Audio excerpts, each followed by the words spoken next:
વેબસાઇટની અંદર કેવું radio button આવે, input type equal to radio.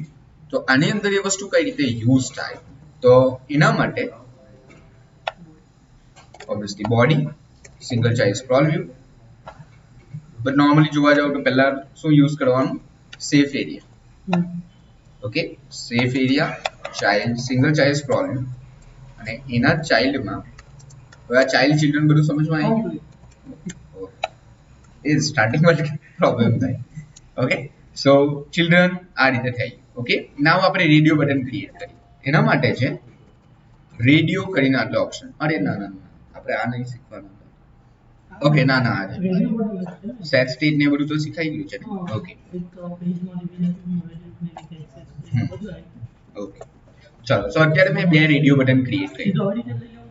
હા, રેડિયો ખાલી આ એક કંટ્રોલ છે. હવે બધી પ્રોપર્ટીઝ ને બધું જોઈશું. આમ હમણાં બંને રેડિયો બટન સિલેક્ટ થઈને આવી ગયા. ઓકે, રીતે બંને રેડિયો બટન હમણાં સિલેક્ટ થઈને આવે છે. નાઉ આની અંદર ડિફરન્ટ પ્રોપર્ટીઝ છે. ઓકે, સો ફોર એક્ઝામ્પલ આપણે પેલામાં જોયું હતું કે રેડિયો બટનની ફંક્શનાલિટી શું હોય કે એક ત્રણ ધારો કે રેડિયો બટન હોય તો ત્રણમાંથી કોઈ એક જ સિલેક્ટ કરીશું. તો એનો મતલબ કે એ રેડિયો બટનને મારે ગ્રુપ બનાવવું પડશે, એક ગ્રુપ બનાવવું પડે. ઓકે, સો એના માટે એક ગ્રુપ વેલ્યુ આપણે લઈએ કે લાઈક વેર જેન્ડર, ગ્રુપનું નામ આપીએ આપણે જેન્ડર, અને એની અંદર સ્ટોર કરાવી દઈએ ભાઈ મેલ. ઓકે, સો બંને રેડિયો બટનમાં સેમ જ ગ્રુપ વેલ્યુ આપવાની. તો લાઈક આમાં પણ જેન્ડર અને આની ગ્રુપ વેલ્યુ પણ જેન્ડર. પહેલામાં આપણે નેમ સેમ આપતા હતા, બરાબર. સો આ એક ગ્રુપ બની ગયું, બરાબર.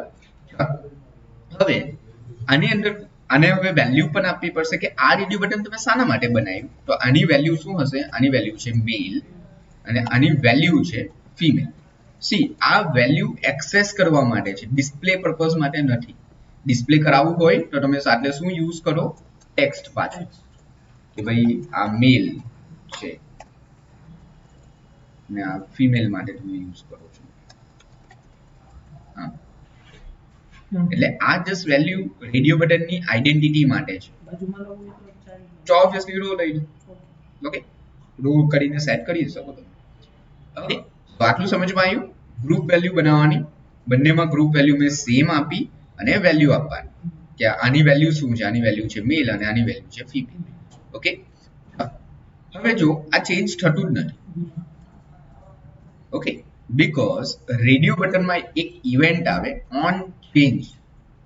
ઓકે, આપણે એક્સ ફોર્મ ફિલ શીખ્યા હતા, એની અંદર ખબર પેલું વેલ કરીને આટલે આવતું વેલિડેશન આપણે આપીએ ત્યારે એટલે વેલ એટલે જે ઇનપુટ આપેલું હોય તે. તો સેમ રીતે જ્યારે આમાં ઓન ચેન્જ કરો ત્યારે વેલની અંદર તમારે આવે મેલ. ધારો કે હું આ રેડિયો બટન સિલેક્ટ કરું તો વેલની અંદર મને મળશે મેલ વાળી આ વેલ્યુ, અને જો આ રેડિયો બટન મેં ચેન્જ કર્યું તો મને વેલમાં મળશે ફિમેલ. આપણે કરવાનું સી, અત્યારે મેં જેન્ડરમાં ધારો કે મેલ સ્ટોર કરાવ્યું છે ને તો મેલ વાળું સિલેક્ટ થઈને આવે છે, બરાબર. ફિમેલ સિલેક્ટ કરી લો તો ફિમેલ વાળું સિલેક્ટ થઈને આવે છે. તો આપણે ઓન ચેન્જ પર કરવાનું શું છે, જસ્ટ ખાલી જેન્ડરની વેલ્યુ ચેન્જ કરીને આ વેલ કરી દો. બીકોઝ આની પર ક્લિક કરે તો જેન્ડરમાં મેલ સ્ટોર થશે, આની પર ક્લિક કરે તો ફિમેલ સ્ટોર થશે. બટ ઓબ્વિયસલી આની વેલ્યુ આખા પેજમાં તમારે મેન્ટેન રાખવાની છે. સો એના માટે આપણે શું કરતા હતા, સેટ સ્ટેટ. સેટ સ્ટેટમાં એને લખવાનું.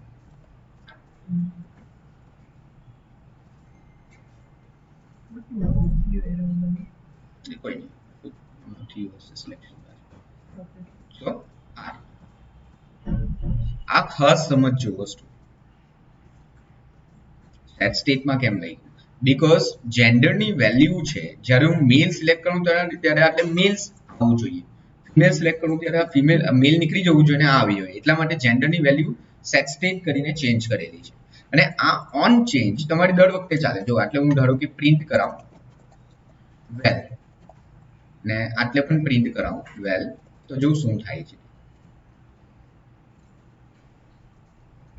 મેલ થાય ના ફિમેલ. એટલે અમુક વાર તમારે રેડિયો બટન ની ચેન્જ ઇવેન્ટ પર કઈ વસ્તુ પરફોર્મ કરાવી હોય તો ઓન ચેન્જમાં એને લખી દેવાનું. ખ્યાલ આવ્યો? આખા પેજમાં મેન્ટેન કરવાનું, એટલા માટે એને સેટ સ્ટેટમાં લખાય. ચલો, સેટ સ્ટેટમાં જ લખવાનું. ચલો, રેઝ બટનમાં હવે આપણે એની વેલ્યુ એક્સેસ કરી બટન ક્લિક કરો લાઈક રેડિયો બટનની શું વેલ્યુ છે તો ઓન પ્રેસ ઓબ્વિયસલી અને એનો ચાઇલ્ડ ટેક્સ્ટ સબમિટ કરીએ ઓકે તો ઓબ્વિયસલી કે જેન્ડર ની અંદર જ મારી વેલ્યુ છે સો જેન્ડર પ્લસ જેન્ડર સો બટન ક્લિક પર મેં શું સિલેક્ટ કરેલું છે એ મળી જશે મેલ અને આની પર સિલેક્ટ કરીને નામ કર્યું છે એટલે જે વેલ્યુ છે એ તમને ડિરેક્ટલી જે ગ્રુપ વેલ્યુ છે એમાં જ મળી જશે ખ્યાલ આવ્યો રેડિયો બટન્સ કઈ રીતે બનાવવાના તે ઓકે ચાલો હવે મને એક ડેમો કરીને બતાવો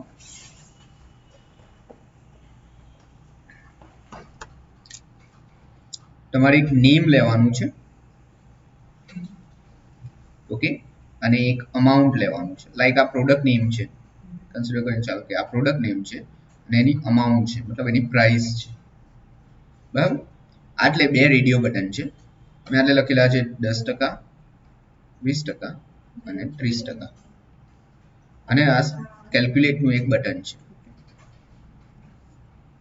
આની પર ક્લિક કરે મેં નેમ એન્ટર આપ્યું એબીસી અને 100 એવું નાખ્યા પ્રાઇસ તો આટલે આવું જોઈએ કે ભાઈ પ્રોડક્ટ નીચે પ્રિન્ટ થઈ જવું જોઈએ કે ભાઈ પ્રોડક્ટનું નામ આ છે એની પ્રાઇસ આ છે અને મેં ધારો કે આને 20 સિલેક્ટ કર્યા હોય તો તમને ડિસ્કાઉન્ટ મળ્યું જેટલું વેલ્યુ મેં એન્ટર કરી મેં 100 એન્ટર કર્યા તો 100 ના 20% કાઢી નાખવાના તો એના જેટલું પણ થાય ઓબ્વિયસલી કે 20 રૂપિયા આવશે એટલે 100 આવશે ધારો કે મેં એટલે એબીસી નહીં ઓકે અને ડિસ્કાઉન્ટ થયું 20 અને આટલે આવશે ફાઇનલ અમાઉન્ટ 100 માંથી જે ડિસ્કાઉન્ટ મળ્યું એ બાદ કરી નાખો તો તમને મળશે 80 આવું પ્રિન્ટ થવું જોઈએ કન્ટેનરની અંદર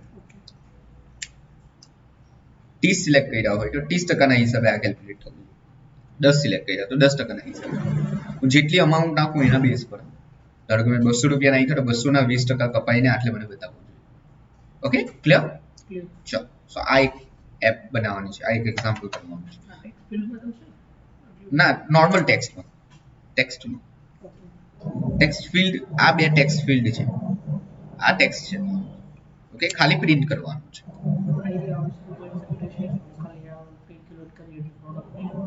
હા એ બધું એટલે ફિલ થઈ જવું જોઈએ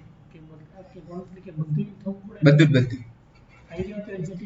આ તો પહેલા એમ જ રહેશે કેલ્ક્યુલેટ પર ક્લિક કરો તો આ બધી વસ્તુ ડાયનેમિક થઈ જશે ઓકે સો આમાં રેડિયો બટનની તમારી પ્રેક્ટિસ થઈ જશે ઓકે ચલો આ બટન આમાં ઇફ